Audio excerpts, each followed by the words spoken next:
ہماری گرم خشک اور سرد خشک خوراکوں کے زیادہ استعمال سے، فاسٹ فوڈ کے زیادہ استعمال سے، تیز مرچ مسالوں کے زیادہ استعمال سے، کھٹی چیزوں کے زیادہ استعمال سے ایک مرض جو دیکھنے میں آ رہا ہے وہ ہے بواسیر۔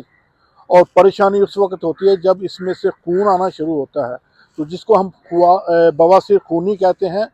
اس کے لیے ہم آپ کو ایک ایسی ہوم ریمیڈی دیں گے کہ اس کے استعمال سے انشاءاللہ ایک دن میں ہی آپ کا بواسیر کا خون چاہے جتنا بھی آ رہا ہو وہ انشاءاللہ رک جائے گا۔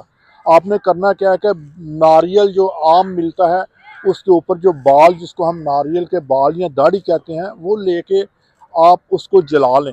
جتنی اس کی راکھ ہوگی اتنی اس میں شکر ملا لیں، اور اس کی آدھی چمچی صبح دوپہر شام پانی کے ساتھ یا شربت انجبار کے ساتھ استعمال کریں، تو دیکھیے گا کہ پہلی یا دوسری خوراک میں آپ کے بواسیر کا خون رک جائے گا۔ اس کو 2-4 دن ریگولر استعمال کریں تاکہ یہ خون دوبارہ نہ ہو۔